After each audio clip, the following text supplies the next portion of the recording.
tuning in to the Embodied Astrology podcast. I'm Renee Sills. I'm a consulting astrologer, embodiment educator, and the creator of Embodied Astrology. Embodied Astrology is much more than these horoscopes in our podcast. It's actually a movement that is full of people who are interested in the ways that astrology can help us more deeply embody our earthly and universal intelligence at this time. We offer ongoing classes, workshops, trainings, and community process spaces where we practice astrology as a language for living. We blend astrology with art, science, healing methodologies, and activist strategies. We hold space for ourselves and each other to expand and explore symbolism, mythology, and meaning, to queer, unpack, and evolve this ancient technology in service of our present needs and future potentials. If this sounds like something you've been looking for, or if my readings resonate for you and you want to take them to the next level, I hope you'll join us sometime. Stick around after your horoscope and I'll tell you a bit more about what we offer, how we work, and why I think embodied astrology might be a great space for you too. If this work benefits you and you want to help me keep giving these monthly readings for free, or help us keep all of our offerings available with financial accessibility and sliding scale, please take a moment right now to like, follow, and subscribe to our channels. This season's horoscopes are intuitive offerings for each sign of the zodiac. May they serve and support you in some way. Listen for your sun, moon, and rising signs. Remember that not everything is for everyone. Take what works, leave the rest, and make the meaning that's most meaningful for you. Thanks so much for being here. Now, onto your horoscope. Hello, Taurus. Welcome to Scorpio season. This is a general reading for Taurus identified folks, your sun, moon, rising placements, as well as all of your Taurus placements. Everybody has Taurus in their chart. Taurus, it's Scorpio season. That means that it is halfway to Taurus season. And Taurus and Scorpio are two sides of the same coin. They exist on a polarity axis. And anytime we find a polarity, we are going to experience a binary oppositional force. We are going to experience the feeling of total difference. But total difference is actually part of the same thing. So Scorpio is your opposite and your other. It is the back side of your front side and the front side of your back side. It is the single dot right in the center of the opposite color that's swirling in the yin-yang symbol. And in the amazing visual technology that is an astrology chart, Scorpio holds your opposite place. And in your opposite place, we have other people. And so we get brought into the basic binary and opposition of me and you.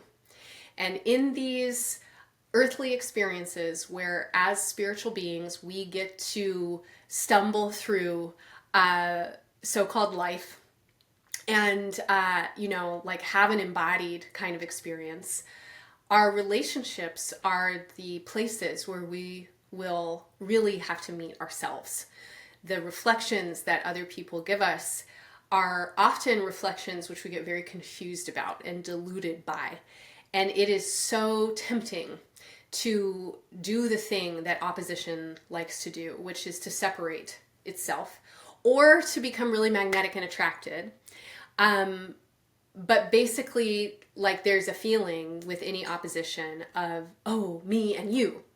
And maybe I hate you and maybe I love you and maybe I need you to complete me and maybe I need you to go away and never be here again because without you, life would be way better. There's like this thing that happens in the relational realm. I don't know if you've noticed.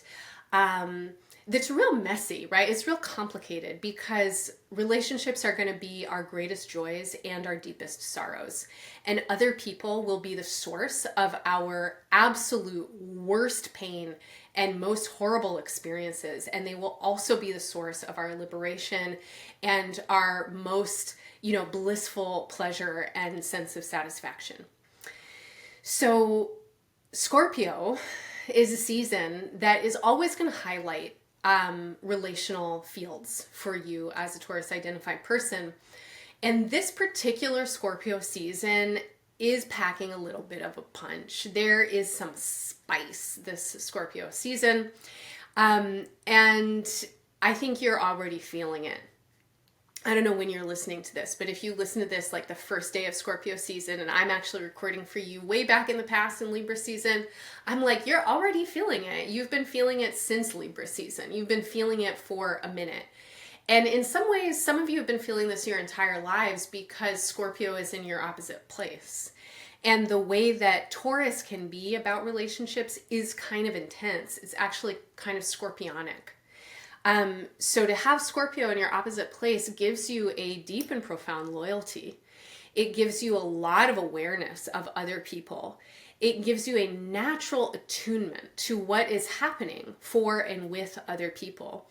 Because you know, intrinsically, you know that you need other people to survive.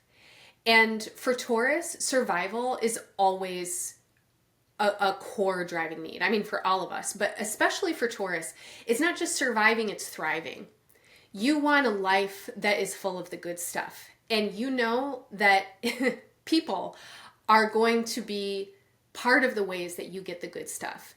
And how that happens, I don't know, for you, but it could happen in a whole lot of ways because people will meet you there. People will help you build it. People will help you maintain the thing. People will bring pleasure, people will blah, blah, blah, blah, blah, do all this stuff, right? And so you can be very perceptive and astute and loyal in your relationships. You can stay in relationships for a really, really, really, really, really, really, really long time because you know that there's value there. And you're like, people will be people, we'll go up, we'll go down. It'll be bad one day. It'll be good the next. Like, I'm just going to ride it through. And, we're going to work it out and then it'll be worth it.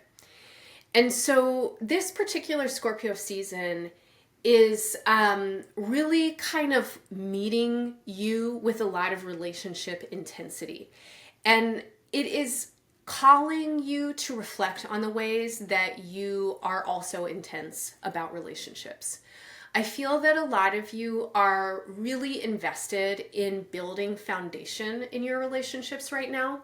I think that there is a sense of really wanting to move forward with creating something that allows relationships to flourish. Now, what would allow relationships to flourish for you? I think that the answer has something to do with stability.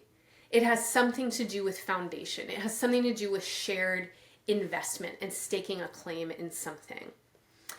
I also feel that a lot of you have ideas about your relationships right now that are bigger than just one other person. And so even though there might be particular dyadic relationships that have a lot of focus for you at the moment, you're not holding those individuals apart from some kind of larger collective experience. I think that you are really interested in what supports and sustains relationships. And if we're going to think about a one-on-one relationship, two people cannot be everything for each other.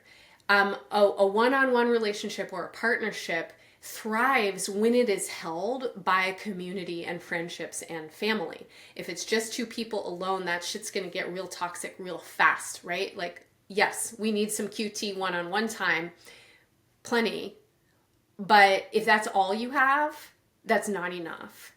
And there is a sense for me with your chart right now that you are really trying to navigate how to show up for yourself inside of your relationships, inside of the one-on-one, in contribution to this kind of larger thing that you know is already here, but that you're trying to bring a different kind of form and coherence towards.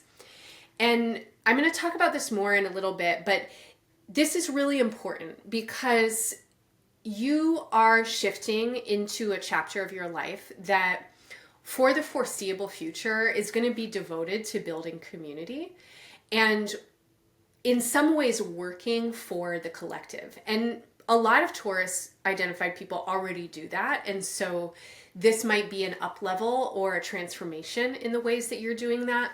But there really is an emphasis on a kind of larger field that you're tending, or a larger web that is being woven. And at the moment, there is an acute kind of focus in particular relational spaces that include both the one-on-one and the group, and whatever particular groups that you might be involved with or have affinity for. So as we move into Scorpio season, we are moving towards a new moon in Scorpio that comes on November 1st. And the first week and a half of Scorpio season, as that new moon is approaching, there's this sense of consolidation of focus for you around relationship. And in particular, like how you bring yourself into relationship, your vibe, your energy, how you communicate, what you communicate, not just through your words, but also through your affect and how you hold yourself in your posture and what your face does and like where your eyes go and what kind of space you are holding or being held by. This is a new moon that is really, it feels really intense for a lot of you in the relational field. And for some of you, the intensity could be very much a renewal. There could be a sense right now of particular relationships reaching a point of necessary transformation and having a lot of sense of clarity around the new moon that we are moving in a different direction now. And this can be a wonderful, freeing, really vitalizing kind of experience. And it can also be devastating and heartbreaking and scary and anything in between. I really want to encourage you to lean into trust right now that if certain things are ending, and this doesn't have to be the relationship entirely, though for some of you it might be, but I think for a lot of you it's more energetic that, this attitude can't sustain me anymore, or this idea that I had about who we were going to be to each other actually just doesn't fit us now, and we need a new idea. And so just because the idea doesn't fit anymore doesn't mean there can't be a new idea or a different idea, but the renewal of the relationship, whether that means this particular relationship or the way that you feel about relationships in general, or your next relationships that are coming in after this one clears out and makes space, the renewal requires you to be present for the process of what doesn't want to move forward with us, and how can we kind of like surrender that and lay it to rest and even memorialize it, have some kind of process and consciously uncouple, as the kids are calling it these days, or, whatever might be appropriate for you in your particular circumstance. I don't know your specific chart. So make the meaning that's meaningful for you. But there is a sense that whether it is internally for you, just in your own personal sense of self, or whether it's with someone specific, or whether it's with a group of people, or somewhat in general, you are ready to be done with a particular kind of relating. And you are calling in something else. And the thing that I feel you calling in has something to do with the future. It has something to do with how you want to grow and what you feel is ready to evolve. And maybe for many of you, there's something about how does this relationship or how do these particular relationships fit into the tapestry of this larger kind of thing that you want to build or that you want to experience. This is a wonderful new moon to really also do some journaling or some reflection with the ancestral resonances that you carry around relationships and your programming and paradigms with them.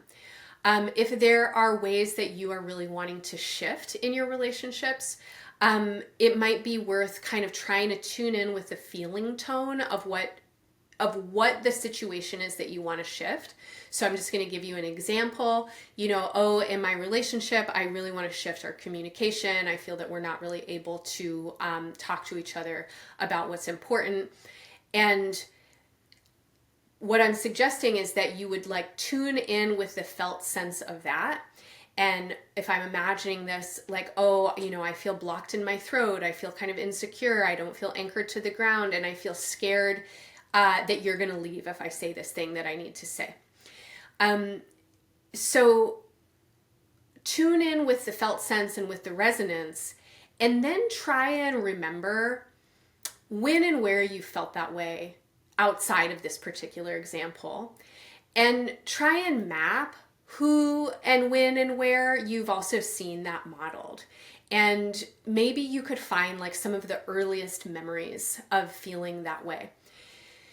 And when you encounter these memories, ask yourself, what did you need then? Or maybe what did this ancestor need that they didn't have? And had they had it, they would have been able to speak their truth or something like that. And do your embodied research, your reflective, meditative research, and then be on a mission to give yourself what you needed then or what your ancestor needed, so that can help you now to do the thing that feels like you need to do differently. The example that I gave around the voice feels really aligned with what's happening in the Taurus charts, and a lot of you needed to hear that, but it might not be that for everybody. So the feeling in general here is that there are layers that you're working with that are deeper and older than this particular circumstance. You want to actually change the whole pattern. So it can't just be about the person that's right in front of you. It needs to be about all of the experiences. And there's some kind of deeper core needs that need to be addressed.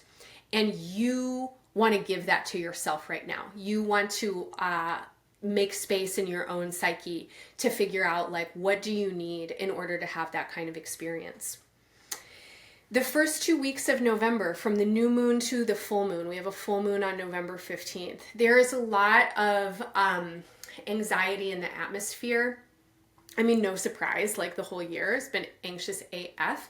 But these 2 weeks of November, there's a lot that's up. And I'm like saying that, and in this moment remembering that's also, if you're in the so-called United States, like that's our general election, and it's gonna be a time. So during this period of time, there's a lot of anxiety, there's a lot of urgency, there's a lot of feeling of, oh, it's this way, oh, it's that way, oh, it needs to be this way, I'm gonna go that way. And we don't want to be hasty during this time. It is a period of time that is activating, and a lot of people are going to be reacting to what is activating. You might be in a circumstance where you need to move fast, but if you're not, and not everybody will be, you can practice harm reduction by working with yourself to not be reactive and to create space for a kind of process around what needs to happen next. Now, I think a lot of you really want to commune and connect around this time. You want to gather with your trusted loved ones, your closest friends, your important people. Again, there's this feeling of building community. And knowing that, this person over there and that person over there and this person over there, it's like you're all kind of held and holding each other. And I think that a lot of you during this time, it's like you might have some thrust to like take something forwards, and you want to be the group leader, and you're like, this way, everybody. And don't do that at the expense of having a collective process. Someone out there needs to hear this. Don't make executive decisions for other people unless they're unable to make their own decisions for some reason. And I mean that literally, like they're unable because they are an infant or they are in a coma or something like that. Not because you're judging them as unable to. There's stuff that needs to get worked out around this time. There are processes that need to get worked out. and it feels complex. It feels sticky. A lot of you are wondering what can the future hold at this point. And this might be the future of the world. This might be the future of your group. It might be the future of your relationship. There's a sense of how are we going to move forward from here? And you actually don't know yet because information is coming in and it's not all here. And there are a lot of things rapidly changing in the landscape, especially over the next year and a half. So right now, if you have the privilege and the luxury of not needing to react immediately because it's literally a life or death situation, if you can actually take your time and be in a process, you really want to do that right now. You really don't want to be that person that is like jumping out in front of everybody saying that you know what way is the right way, but meanwhile, you're only working on your own intuition and you haven't really checked in with other people and what their intuition is, and you haven't all stopped to look at a map together. You can be very, very clear in your own emotionality and in your own needs. And particularly when you feel a strong sense of need, you can be very clear about what you need and what you don't need. But if that is leading you at this time to jump into something without looking first at what you're trying to jump into, I think that later you might need to come back to clean up a mess. Nobody wants to do that. So better if you move with as much discernment as possible and make space for process to happen so that we can clean as we cook. And as we get to the full moon, and then as we move into Sagittarius season, wow, things are shifting.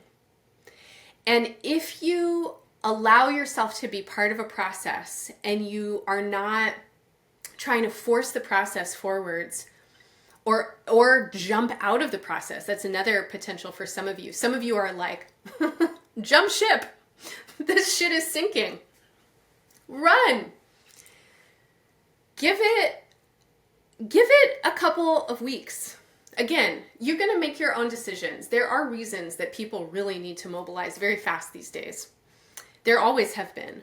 But there is a propensity in the human mind, including my mind, to really like go into black and white thinking and think that it's the worst possible scenario that's about to happen.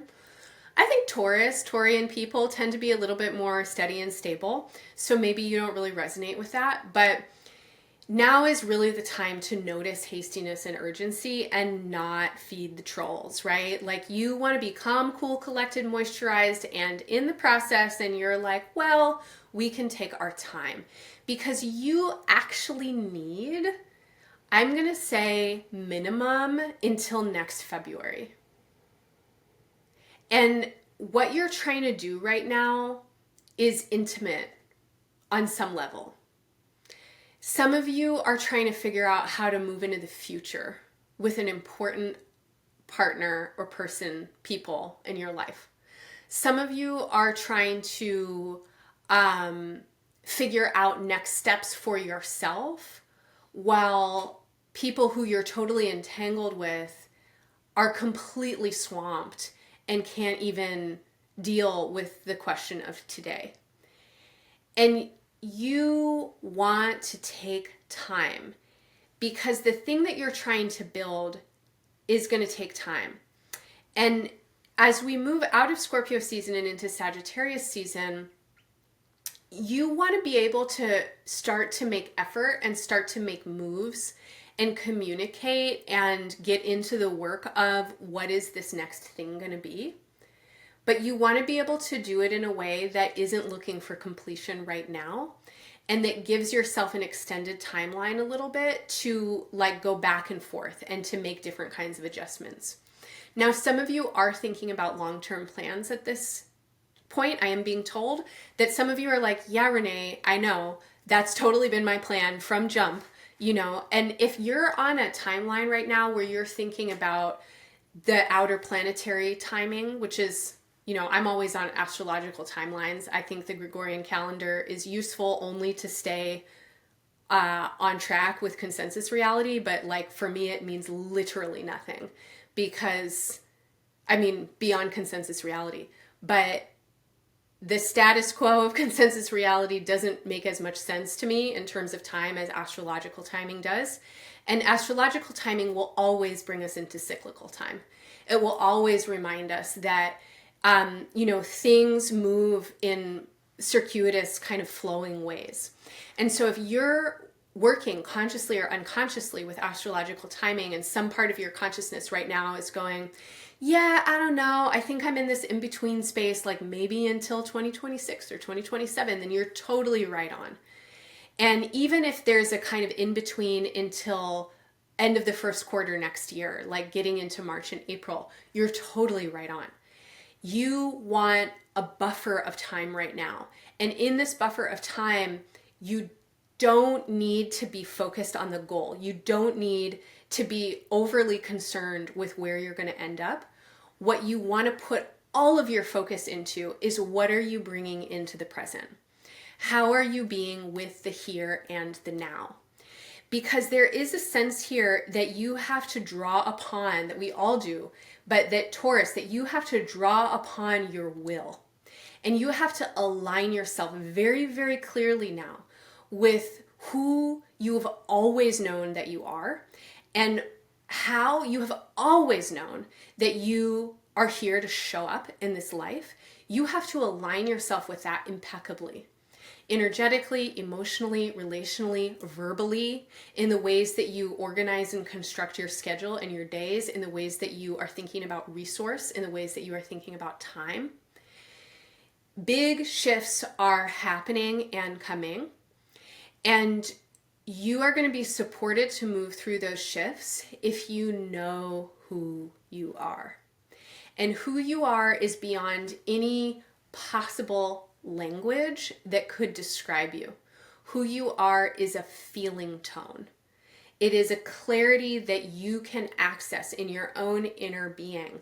And you know from that space what your values are, where your integrity is, what boundaries you need. You know from that space what is actually right for your energy and what you want to feed your energy with. And that's what I'm asking you to focus on.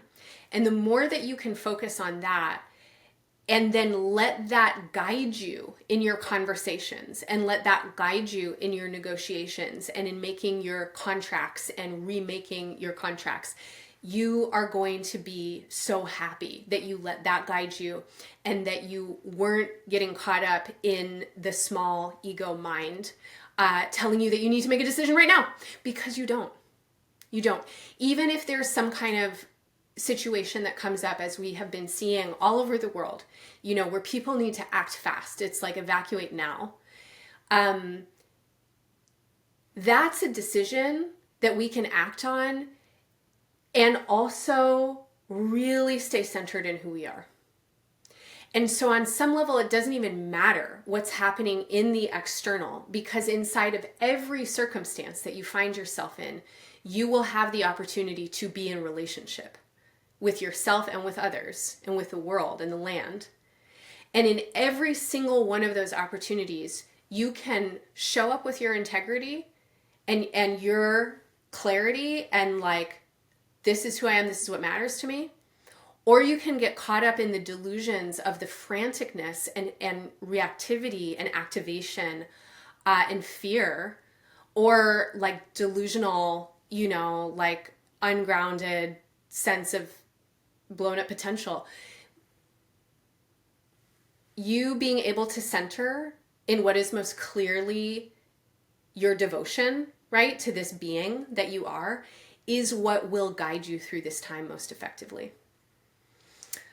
Okay, so Taurus, I hope any or all of that feels helpful to you. If this resonates, please stick around for a couple of minutes. I want to tell you more about some of the current astrology and what embodied astrology is doing and how we are holding space and how you might want to get involved, because I think that for those of you looking for certain kinds of communities, we might have some yummy feeling spaces for you. And you might be glad to know what we're up to. Thanks for listening to your Scorpio season reading. If this horoscope resonated for you, please show your support by liking, following, and subscribing, and by sharing our work with your friends and community. These are the #1 ways to support this work and help us grow. If this work benefits you, I also hope you'll consider working more deeply with us at Embodied Astrology. Because we time our classes, workshops, and events with current transits, we're always offering to the present moment, and we are usually right on time.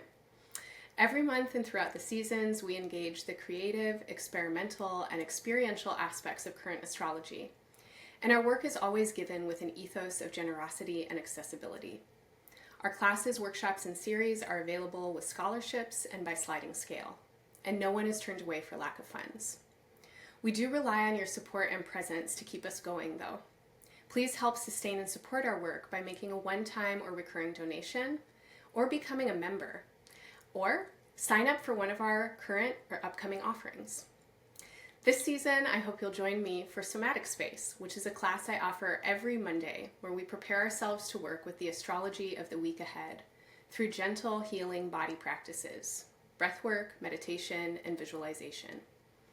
You can drop in once to try it out, or if you become a member, you'll also get access to the past classes video archive and Tea Time, which is a monthly conversation space where we learn and share how astrology is moving through our lives. Both Tea Time and Somatic Space are great ways to get to know me a bit better and for me to get to know you.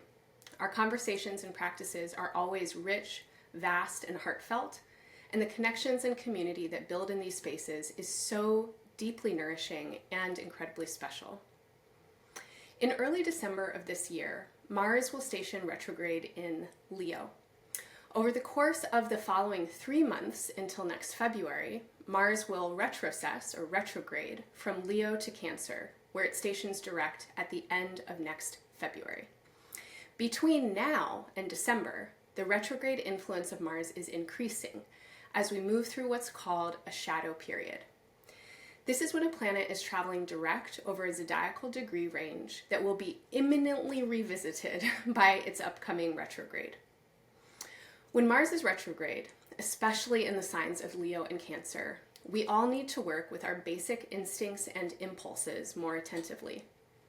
These are times when small misunderstandings can escalate quickly into large conflicts, and when anger, aggression, and desires that are unconscious or unprocessed in our individual and collective experiences can surface suddenly and sometimes quite dramatically.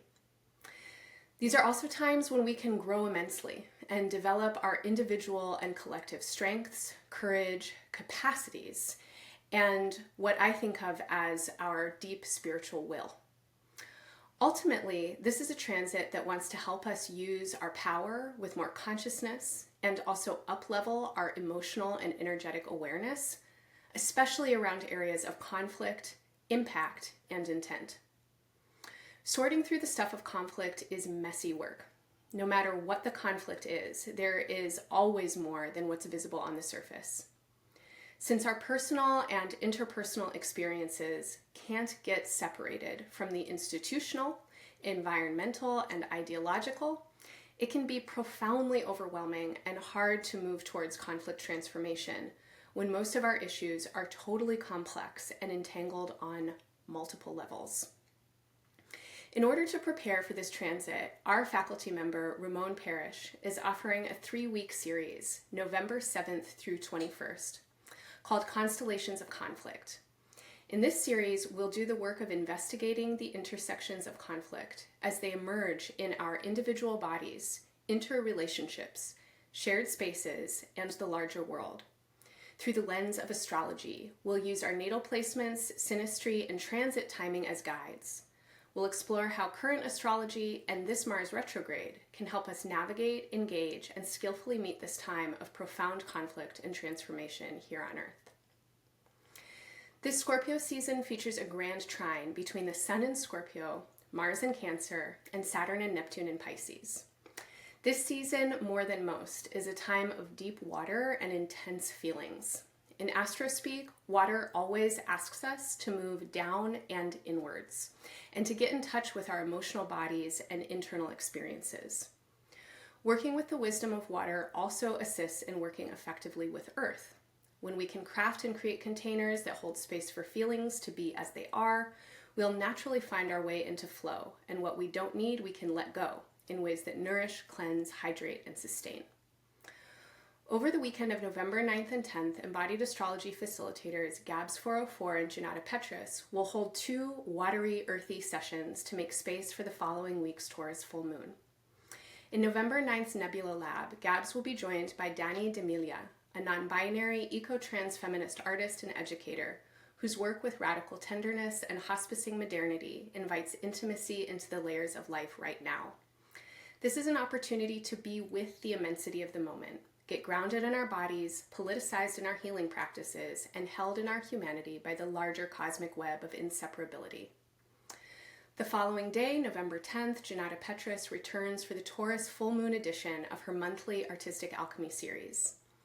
In these classes, we orient with the full moon axis in our charts in order to reflect on our creative devotions and the realities of surviving in a capitalistic world that is filled with uncertainty and possibility.